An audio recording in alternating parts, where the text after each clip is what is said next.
बहुत साल पहले की बात है। लक्ष्मी नगर में एक बहुत बड़ा जंगल हुआ करता था। उस जंगल में शेर खान नाम का एक शेर रहता था। वह जंगल का राजा था। उसके शासनकाल में जंगल के सभी जानवर सुखी और शांति से रहते थे। यदि जंगल में कोई भी जानवर गलत काम करता तो शेर खान उसे दंड देते थे। वह कमजोर जानवरों की रक्षा भी करते थे। एक दिन शेर खान अपने गुफा के सामने बैठे थे। तभी उसका दोस्त भालू उसके पास आया। फिर दोनों दोस्त मिलकर जंगल और जंगल के जानवरों के बारे में आलोचना करने लगे। मैं इस जंगल का सबसे शक्तिशाली जानवर हूँ। मेरे सामने जंगल का कोई भी जानवर टिक नहीं सकता। क्या कहते हो भालू भाई? ये तो तुमने बिल्कुल ठीक कहा, लेकिन हाथी के सामने तुम बिल्कुल चूहे जैसे दिखते हो। क्या ठीक कहा ना मैंने शेर खान? भालू की बात सुनकर शेर खान बहुत क्रोधित हो गए। भालू, तुम्हारी हिम्मत कैसे हुई मेरे बारे में इस तरह की बातें करने की? तुम्हें पता है तुम किसके सामने बात कर रहे हो? मैं इस जंगल का राजा हूँ। तुम मेरे दोस्त हो, इसीलिए तुम्हारे साथ मैं थोड़ा मजाक कर रहा था। तुम मेरे बात का बुरा मत मानना शेर खान। शेर खान नहीं, महाराज कहो महाराज। मैं इस जंगल का राजा हूँ, इसीलिए बाकी जानवरों की तरह तुम भी मुझे आज से महाराज कह के ही बुलाओगे। लेकिन शेर खान, हम दोनों दोस्त हैं, फिर भी तुम ऐसे क्यों बातें कर रहे हो? दोस्त है नहीं, दोस्त थे। आज से हमारी दोस्ती खत्म।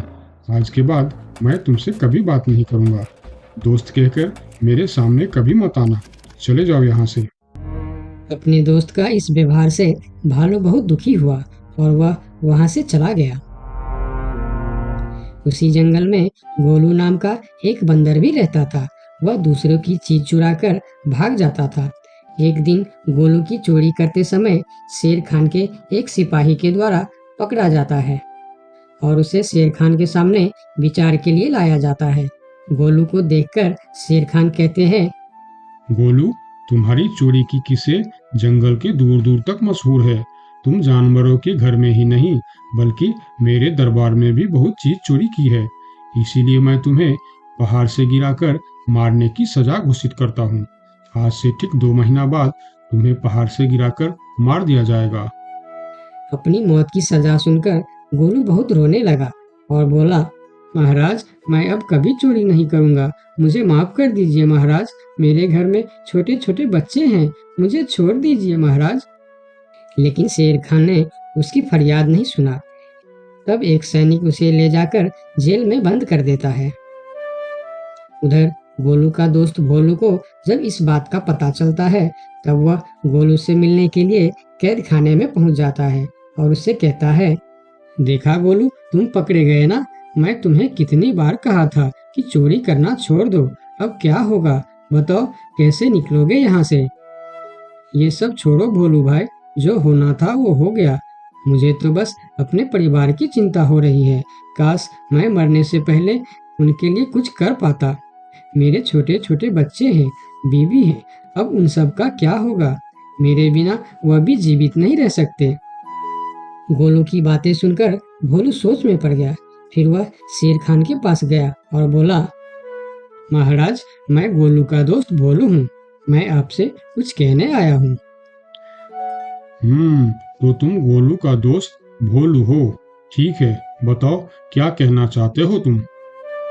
महाराज, मैं चाहता हूँ कि आप गोलू को कुछ दिन के लिए उसके परिवार के पास जाने दें, ताकि वह मरने से पहले अपने परिवार के लिए कुछ इंतजाम कर सके। मरने वाले का आखिरी इच्छा पूरा कीजिए महाराज। आप एक बार उसके परिवार के बारे में भी सोचिए। गोलू ने जो किया उसमें उसकी परिवार की क्या गलती है? अगर आप उसे कुछ दिन के लिए अपने परिवार के पास रहने दोगे तो शायद उसका परिवार बच जाएगा। मैं इस बारे में तुम्हारी कोई मदद नहीं कर सकता। अगर अपने परिवार से मिलने के बहाने गोलू भाग गया तो मैं किसको सजा दूंगा? शेर खान की बात सुनकर भोलू थोड़ा सोच में पड़ गया। फिर बोला, तो ठीक है महाराज, आप गोलू को छोड़ दीजिए। जब तक गोलू वापस नहीं आ जाता, मैं उसकी जगह कैद खाने में रहूंगा। और अगर वो कभी वापस नहीं आया तो क्या तुम उसके हिस्से की मौत की सजा भी लोगे? थोड़ा सोचकर बताओ। हाँ महाराज, मैं इसके लिए भी तैयार हूँ। भोलू की बात मानकर शेर खान ने गोलू को कैद से निकालकर भोलू को कैद खाने में डलवा दिया। तब बाहर निकलकर गोलू ने भोलू को बोला, दोस्त तुम चिंता मत करना, मैं समय से पहले ही वापस आ जाऊंगा। ऐसा कहकर गोलू वहां से चला गया और भोलू गोलू की जगह कैद खाने में रहने लगा। इस तरह बहुत दिन बीत गया, लेकिन गोलू वापस नहीं आया। तब एक दिन शेर खान भोलू के पास आया। देखा बंदर, मैंने कहा था ना गोलू वापस नहीं आएगा। अगर कल सुबह तक गोलू वापस नहीं आया तो शर्त के अनुसार कल शाम के समय तुम्हें पहाड़ से गिरा दिया जाएगा।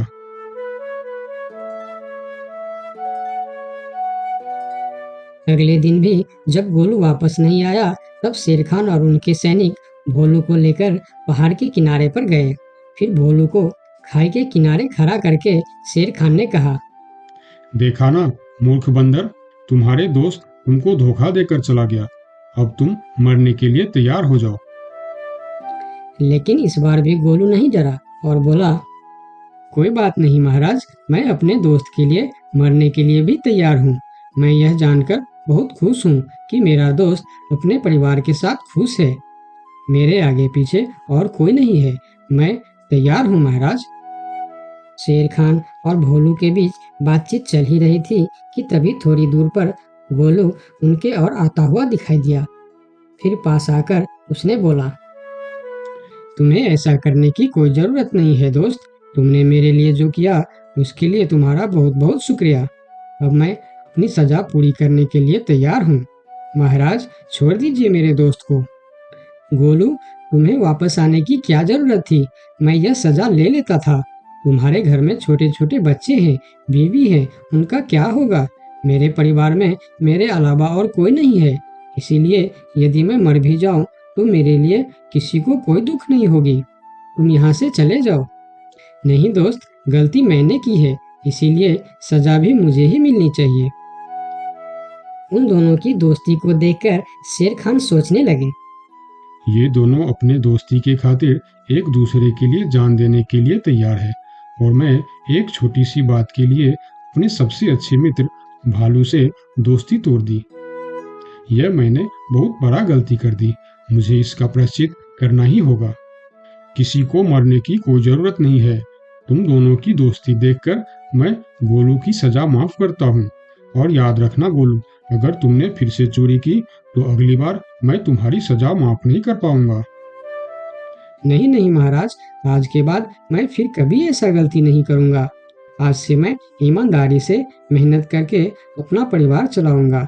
आपका बहुत बहुत धन्यवाद महाराज। ठीक है, अब तुम लोग यहाँ से जा सकते हो। उनके जाने के बाद शेर खान सीधा अपने दोस्त भालू के पास गया। भालू मेरा दोस्त, मैं यहाँ तुमसे माफी मांगने के लिए आया हूँ। मैंने जो उस दिन तुम्हारे साथ व्यवहार किया वह बहुत गलत था। मैं बहुत शर्मिंदा हूँ। मुझे माफ कर दो मेरे दोस्त। लेकिन महाराज, आपने तो कहा था। महाराज नहीं, शेर खान बोलो, शेर खान। आज से तुम मुझे महाराज नहीं, शेर खान ही बुलाओगे, क्योंकि दोस्त एक दूसरे के नाम लेकर ही बुलाते हैं। आज से तुम मेरे सबसे अच्छे दोस्त हो। गोलू और भोलू की दोस्ती देखकर शेर खान को अपनी गलती का एहसास हुआ और उसने भालू से माफी मांगी और दोनों फिर से दोस्त बन गए। तो दोस्तों, इस कहानी से हमें यह सीख मिलता है कि कभी-कभी दूसरे के अच्छाइयों को देखकर भी हम अच्छा बन जाते हैं। इसीलिए हमें हमेशा अच्छे लोगों के साथ ही दोस्ती रखनी चाहिए और अच्छे अच्छे काम भी करनी चाहिए। आपका बहुत बहुत धन्यवाद। एक समय की बात है, लक्ष्मी नगर में एक बड़ा जंगल था। उस जंगल में सोनू नाम का एक हिरन रहता था, जिसे जंगल में रहते हुए काफी साल हो गया था। सोनू का इस दुनिया में कोई नहीं था। कुछ महीने पहले ही उसका माँ बाबा गुजर गए थे।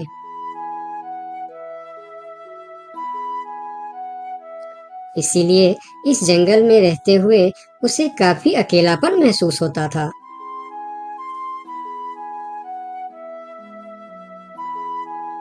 कितना बड़ा जंगल है हमारा, लेकिन फिर भी एक अजीब सा अकेलापन महसूस होता है। काश मेरा भी कोई दोस्त होता तो कितना अच्छा होता। तभी वहां से एक तेंदुआ और सियार गुजर रहे थे। सोनू को अकेला देखकर दोनों उसके पास आए और बोलता है, अकेले अकेले क्या कर रहे हो? हमसे दोस्ती कर लो, हम है ना तुम्हारे साथ रहने के लिए। क्या मैं तुम दोनों से दोस्ती कर लूं? तुम लोगों को काम है दूसरे को बेवकूफ बनाना और उनका खाना चुराना और परेशान करना। तुम दोनों से दोस्ती करके मैं गलत चीजों के अलावा और कुछ नहीं सीखने वाला। इससे अच्छा तो मैं अकेले ही ठीक हूँ। अब तुम दोनों यहाँ से जा सकते हो। अभी तो तुम हमारी दोस्ती को ठुकरा रहे हो, लेकिन वक्त आने पर तुमको हमारी दोस्ती की अहमियत पता चलेगी, देख लेना। ये कहकर वह दोनों वहां से चले जाते हैं। उन दोनों के चले जाने के बाद हिरन कुछ देर बाहर बैठा रहा। फिर धीरे धीरे शाम हो गई। तब हिरन भी घर के अंदर चला गया। अगले दिन सुबह जब हिरन अपने घर के बाहर बैठा था, तब हिरन ने देखा कि एक छोटा सा हाथी जो उसकी उम्र का था, वह धीरे धीरे उसके पास आ रहा है और उनके पास आके कहा, कैसे हो प्यारे हिरन? मेरा नाम गोलू है। मैं आज ही इस जंगल में आया हूँ। तुम्हारा नाम क्या है? क्या तुम इस जंगल में रहते हो? मेरा नाम है सोनू और इसी जंगल में मैं जन्म से ही रह रहा हूँ। तुम कहाँ से आए हो? तुम्हारे साथ और कौन कौन है? मैं पास की जंगल से आज ही आया हूँ। मेरा इस दुनिया में कोई नहीं है। क्या तुम यहाँ अकेले रहते हो? हाँ, मैं अकेला ही रहता हूँ। मेरा भी इस दुनिया में कोई नहीं है दोस्त। सोनू, क्या यहाँ कोई ऐसी जगह है जहाँ मैं अपना घर बनाकर रह सकूं? हाँ दोस्त, इस जंगल में ऐसे बहुत से जगह हैं जहाँ तुम घर बनाकर रह सकते हो। आओ मेरे साथ। फिर हिरन और हाथी जंगल के और भी अंदर चले गए, जहाँ हरियाली भी थी और जगह भी बहुत सुंदर थी। यहाँ तो मैं अपना पसंद का घर आराम से बना सकता हूँ। हाँ मेरे दोस्त, और इस काम में मैं तुम्हारी मदद करूँगा।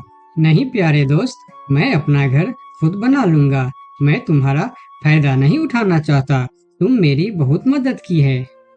ये सुनकर भी हिरन ने उसकी मदद करने का फैसला नहीं बदला और काम पर लग गए।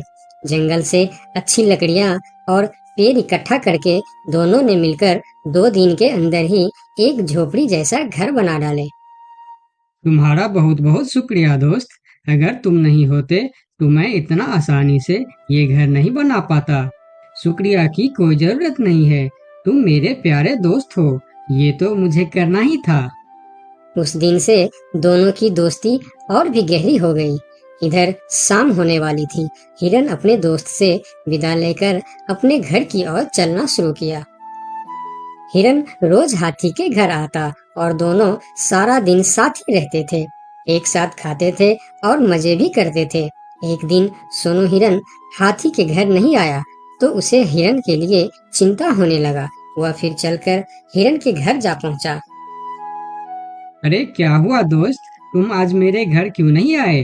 तुम्हें ना देखकर मैं बहुत परेशान हो गया, इसीलिए मैं इधर चला आया। दोस्त, मेरा तबीयत खराब है। पूरे शरीर में बहुत दर्द हो रहा है। मैं ठीक से खड़ा भी नहीं हो पा रहा हूँ। हाथी आगे आया और हिरन के शरीर को छू कर देखा कि हिरन को तो बहुत तेज बुखार चढ़ा है। दोस्त, तुम्हें तो बहुत तेज बुखार है, लेकिन ये सब अचानक कैसे हो गया? ये कहकर हाथी ने थोड़ा देर सोचा और बोला, मैं अभी आता हूँ। तुम बिल्कुल चिंता मत करना, तुम ठीक हो जाओगे। इतना कहकर हाथी वहां से चला गया और सोनू हिरन उसका इंतजार करने लगा। लेकिन कई घंटे गुजर जाने के बाद भी हाथी नहीं लौटा। हिरन निराश होकर बैठा रहा। थोड़ी देर बाद वही तेंदुआ और सियार उसके पास आ गए और कहने लगे, सोनू हिरन, तुम्हारी तबीयत का पता चला तो हमें बहुत दुख हुआ। ये देखो, हम तुम्हारे लिए खाना भी लेकर आए हैं। उन्होंने कुछ फल हिरन के सामने रख दिए और फिर उसको खाने के लिए कहते हैं। तुम लोगों का बहुत बहुत शुक्रिया, मुझे बहुत भूख लगी थी। अरे हिरन भाई, इस समय तुम्हारा तबीयत खराब है और वह तुम्हारा दोस्त कहाँ है जो हमेशा तुमसे चिपका रहता है? पता नहीं कहाँ गया है। सुबह एक बार आया था, उसके बाद अभी तक लौटा नहीं। हाँ, उसने सोचा होगा कि तुम्हारी बीमारी में सेवा करनी पड़ेगी, इससे अच्छा तो हम भाग ही जाते हैं, इसलिए वह गायब हो गया। अच्छा दोस्त ही निभाया उसने। नहीं नहीं, ऐसा नहीं हो सकता, वह मेरा बहुत अच्छा दोस्त है। ऐसा ही हुआ है। हमने कहा था ना कि वक्त आने पर हमारी दोस्ती की अहमियत समझेगी। यही वह समय है। उनकी बात सुनकर सोनू हिरन को बहुत दुख हुआ। फिर वह वहां से चला गया। धीरे धीरे शाम हो गई, लेकिन हाथी का कोई अता पता नहीं था। हिरन के तबीयत में भी कोई सुधार नहीं हुआ। अगले सुबह फिर से वह दोनों हिरन के घर पर आए। आज भी दोनों ने हिरन के लिए कुछ फल लेकर आए थे। हिरन बहुत खुश होकर खाने लगा। उसे अपने आप पर शर्म आ रहा था कि जिन जानवरों को वह बुरा भला कह रहा था, आज मुसीबत में वही उसके काम आ रहे हैं। वह हर बार उनका शुक्रिया कर रहा था और माफी भी मांग रहा था। फिर थोड़ी देर बात करके दोनों वहां से चले गए। कब तक हम इनकी नौकरी करते रहेंगे? अब अपने योजना को अंजाम देने का समय आ गया है, नहीं तो बहुत देर हो जाएगा। हाँ, तुमने बिल्कुल ठीक कहा। अब हमें और समय नष्ट नहीं करना चाहिए। आज ही हमें कुछ निर्णय लेना ही पड़ेगा। चलो चलते हैं शेर सिंह के पास। शाम के समय जब हिरन अकेला था, तब हाथी वहां पर पहुंचता। उसको देखते ही सोनू हिरन को बहुत गुस्सा आ गया। क्या देखने आए हो यहाँ? यही कि मैं जिंदा हूँ या मर गया? ऐसा क्यों बोल रहे हो दोस्त? मेरा पूरा बात तो सुनो। मुझे दोस्त कहकर मत बुलाओ। दोस्त वो होता है जो अच्छे और बुरे वक्त में साथ निभाए। तुम तो मेरे तबीयत खराब होते ही मुझे छोड़कर भाग गए थे। मुझे खाना भी वह लोग लाकर दे रहे थे जिससे मैं बात तक करना पसंद नहीं करता था। तुम्हें अभी तक कुछ भी पता नहीं है, इसीलिए गुस्सा कर रहे हो। मैं तुम्हारे साथ छोड़कर नहीं भागा था। मुझे पता चल चुका था कि तुम्हें डेंगू बुखार हो गया है और तुम्हारे पास सिर्फ 3 दिन थे। मैंने घर में इसके दवाई रखे थे, लेकिन जब मैं घर पहुंचा तो वहाँ दवा न जाने कहाँ गायब हो गया। मेरे पास समय कम था। तुमको बताने वापस आता तो और देर हो जाती, इसीलिए मैं पुराने जंगल गया था। वहाँ से तुम्हारे लिए 2 दिन का सफर करके यह जड़ी बूटी लाया हूँ। इसे खा लो दोस्त, वरना सुबह तक तुम्हारा बुखार नहीं उतरा तो मैं मेरे सबसे अच्छा दोस्त खो दूंगा। ये सुनकर सोनू हिरन के आंखों में आंसू निकल आए। उसने तुरंत वह जड़ी बूटी खा ली। मुझे माफ कर दो दोस्त, न जाने मैं कैसी तुम्हारी दोस्ती पर शक कर बैठा। यकीन मानो, तुमको वापस देखकर मुझे बहुत अच्छा लग रहा है। फिर दोनों ने बातें करने लगे। इतने में सोनू को अच्छा महसूस होने लगा। फिर वह उठकर खड़ा हो गया। अरे देखो दोस्त, मैं तो बिल्कुल ठीक हो गया। तुम्हारा बहुत बहुत धन्यवाद दोस्त। दोनों घर के बाहर बातें कर रहे थे, तभी वहां पर शेर सिंह को साथ लेकर वह दोनों आ गए। तुम लोगों के साथ ये शेर सिंह यहाँ क्या कर रहा है? शेर सिंह, यही वह हिरन है जिसे हमने आपके लिए तैयार किए हैं। ये सुनकर हिरन डर गया और फिर उसको समझ में आया कि ये दोनों क्यों इसका सेवा कर रहा था। इधर शेर सिंह हिरन को शिकार करने के लिए आगे आया। तब हाथी बोला, मेरे रहते तुम लोग मेरे दोस्त को कुछ भी नहीं कर सकता। ये कहकर हाथी आगे आया और जैसे ही शेर सिंह ने हिरन की तरफ कदम बढ़ाया, हाथी ने शेर सिंह को जोर का टक्कर मारा और शेर सिंह दूर जाकर गिरा और उसकी कमर का हड्डी टूट गया और वह उठ भी नहीं पाया। यह देखकर तेंदुआ और सियार जल्दी जल्दी वहां से भाग गया। फिर उस दिन के बाद हिरन और हाथी